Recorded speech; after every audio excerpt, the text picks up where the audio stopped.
Saudi Gulf breaking ന്യൂസിലേക്ക് സ്വാഗതം. പ്രവാസലോകത്തെ വിവിധ വാർത്തകൾക്കായി ഈ ചാനൽ സബ്സ്ക്രൈബ് ചെയ്യൂ. റിയാദ് മെട്രോയുടെ 2 ലൈനുകൾ കൂടി ലൈൻ 2, ലൈൻ ഗ്രീൻ എന്നിവയുടെ പ്രവർത്തനം ഞായറാഴ്ച ആരംഭിച്ചതായി royal commission for Riyadh city അറിയിച്ചു. ഇതോടെ റിയാദ് മെട്രോയുടെ 6 ലൈനുകളിൽ 5 എണ്ണം പ്രവർത്തനക്ഷമമായി. രാവിലെ 6 മണി മുതൽ 2 ലൈനുകളിലെ സ്റ്റേഷനുകളിൽ യാത്രക്കാരെ സ്വീകരിച്ചു തുടങ്ങി. അർദ്ധരാത്രി 12 മണി വരെ ഈ ലൈനുകളിൽ സർവീസ് തുടരും. കിങ് ഫഹദ് സ്പോർട്സ് സിറ്റിയെയും കിങ് സൗദ് യൂണിവേഴ്സിറ്റിയെയും ബന്ധിപ്പിക്കുന്നതിനായി റിയാദിന്റെ കിഴക്ക് നിന്നും പടിഞ്ഞാറോട്ട് കിങ് അബ്ദുള്ള റോഡ് വഴി 25.1 കിലോമീറ്ററാണ് റെഡ് ലൈൻ നിർമ്മിച്ചിരിക്കുന്നത്.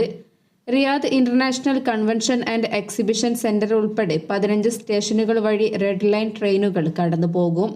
ബ്ലൂ ലൈനിലുള്ള STC സ്റ്റേഷൻ, ഗ്രീൻ ലൈനിലെ വിദ്യാഭ്യാസ മന്ത്രാലയം സ്റ്റേഷൻ, പർപ്പിൾ ലൈനിലെ അൽഹംറ സ്റ്റേഷൻ എന്നിവ വഴി റെഡ് ലൈൻ കടന്നുപോകുമെന്ന് അധികൃതർ പ്രസ്താവനയിൽ അറിയിച്ചു. പുതുതായി സർവീസ് ആരംഭിച്ച ഗ്രീൻ ലൈൻ 13.3 കിലോമീറ്റർ ദൈർഘ്യമാണുള്ളത്. പ്രതിരോധ മന്ത്രാലയം, ധനമന്ത്രാലയം, വാണിജ്യ മന്ത്രാലയം എന്നിവയുൾപ്പെടെ നിരവധി മന്ത്രാലയങ്ങൾക്കും സർക്കാർ ഏജൻസികൾക്കും സേവനം നൽകുന്നതിനായി വിദ്യാഭ്യാസ മന്ത്രാലയത്തിന് സമീപമുള്ള കിങ് അബ്ദുള്ള റോഡ് മുതൽ നാഷണൽ മ്യൂസിയം വരെയാണ് ഗ്രീൻ ലൈൻ സർവീസ് നടത്തുക.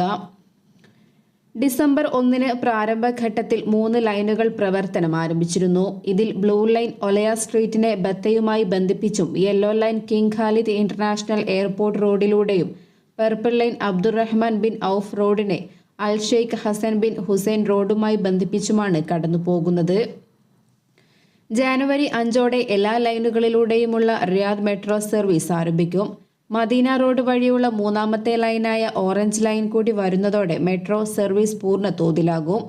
മിഡിൽ ഈസ്റ്റിലെ ഏറ്റവും വലുതും ലോകത്തിലെ ഏറ്റവും നീളം കൂടിയ ഡ്രൈവർ രഹിത ട്രെയിനുമായ റിയാദ് മെട്രോ 2024 നവംബർ 27 സൗദി ഭരണാധികാരി സൽമാൻ രാജാവ് ഉദ്ഘാടനം ചെയ്തത്. 176 കിലോമീറ്റർ നീളത്തിൽ 4 പ്രധാന സ്റ്റേഷനുകൾ ഉൾപ്പെടെ 85 സ്റ്റേഷനുകളെ ബന്ധിപ്പിക്കുന്നതാണ് റിയാദ് മെട്രോ. സർവീസ് ആരംഭിച്ച ആദ്യ ആഴ്ചയിൽ തന്നെ 20 ലക്ഷം യാത്രക്കാരുമായി റിയാദ് മെട്രോ ശ്രദ്ധ ആകർഷിച്ചിരുന്നു.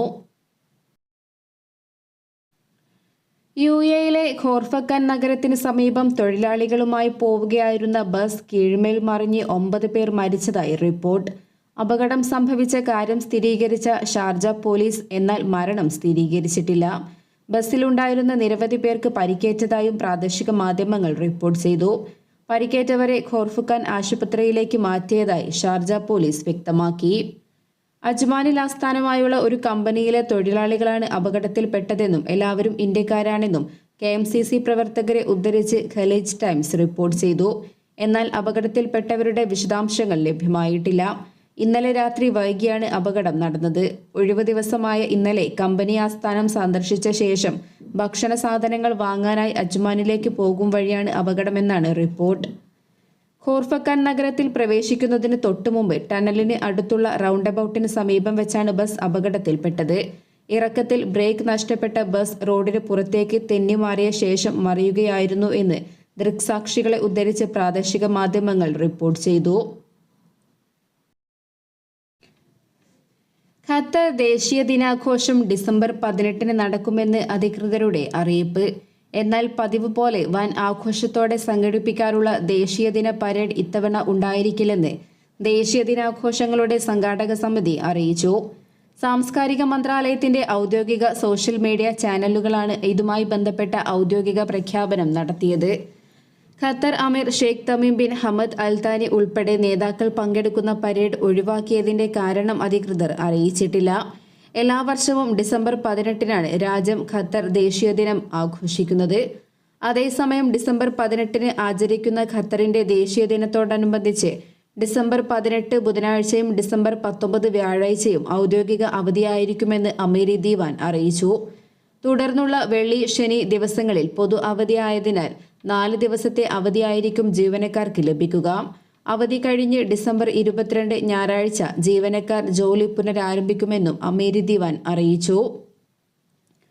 ഡിസംബർ 18 നടക്കുന്ന ദേശീയ ദിനത്തിന്റെ മുന്നോടിയായുള്ള ദേശീയ ദിനാഘോഷ പരിപാടികൾക്ക് കഴിഞ്ഞ ദിവസം ഉമ്മുസലാൽ ഏരിയയിലെ ദർബൽസായി ആസ്ഥാനത്ത് തുടക്കം കുറിച്ചു.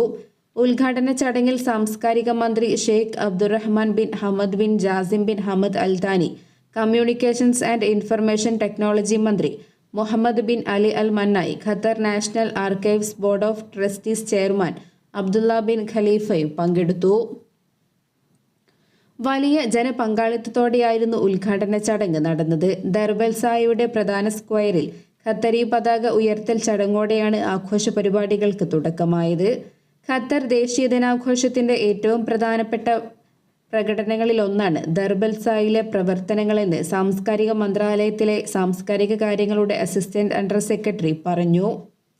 ദർബൽസായിലെ പ്രധാന വേദിയിൽ 3 കവിതാ സായാഹ്നങ്ങൾ, 3 സാംസ്കാരിക മത സിമ്പോസിയങ്ങൾ, 3 നാടകങ്ങൾ, കുട്ടികളുടെ നാടകം, കുട്ടികളുടെ ഗാനമേള, 4 ഓപ്പറേറ്റ ഷോകൾ എന്നിവയുൾപ്പെടെ നിരവധി പരിപാടികൾ അരങ്ങേറും.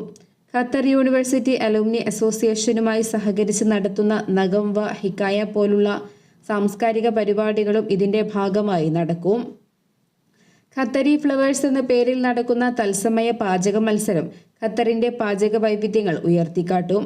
പാചക മത്സര വിജയികൾക്ക് യഥാക്രമം 80,000, 60,000, 40,000 റിയാൽ എന്നിങ്ങനെ സമ്മാനങ്ങളും ലഭിക്കും.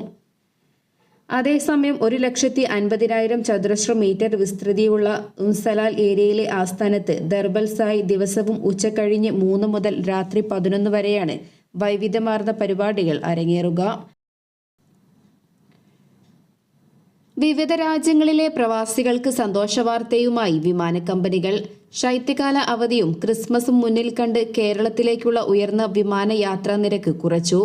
തിരക്ക് കുറഞ്ഞ സമയങ്ങളിലെ നിരക്കിനേക്കാൾ 3-4 ഇരട്ടിയായി വർദ്ധിപ്പിച്ച നിരക്കാണ് വിമാന കമ്പനികൾ കുറച്ചത്. കഴിഞ്ഞ ദിവസങ്ങളിൽ കൊച്ചിയിലേക്കും തിരുവനന്തപുരത്തേക്കും 1,300 ദിർഹമിന് മുകളിലായിരുന്നു കുറഞ്ഞ നിരക്ക്. എന്നാൽ തിരുവനന്തപുരത്തേക്ക് ഇപ്പോൾ 760 ദിർഹം മുതൽ ടിക്കറ്റ് ലഭ്യമാണ്. കൊച്ചിയിലേക്ക് 830 ദിർഹം മുതലും കണ്ണൂരിലേക്ക് 850 ദിർഹമിനും കോഴിക്കോട് റൂട്ടിൽ 890 ദിർഹം മുതലും ടിക്കറ്റ് ലഭ്യമാണ്. കോഴിക്കോട്ടേക്ക് നേരത്തെ തന്നെ ടിക്കറ്റ് നിരക്ക് വിമാന കമ്പനികൾ കുറച്ചിരുന്നു.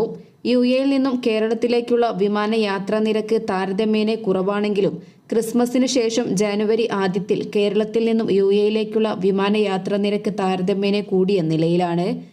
തിരുവനന്തപുരത്ത് നിന്ന് 1,400 മുതൽ 2,700 ദിർഹമും, കൊച്ചിയിൽ നിന്ന് 1,450 മുതൽ 3,355 ദിർഹമും, കോഴിക്കോട് നിന്നും 860 മുതൽ 2,055 ദിർഹമും, കണ്ണൂരിൽ നിന്ന് 1,100 മുതൽ 1,650 ദിർഹം വരെയാണ് നിലവിലെ വിവിധ വിമാന കമ്പനികൾ ഈടാക്കുന്നത്. ഈ നിരക്കും കുറയുമെന്ന പ്രതീക്ഷയിലാണ് പലരും.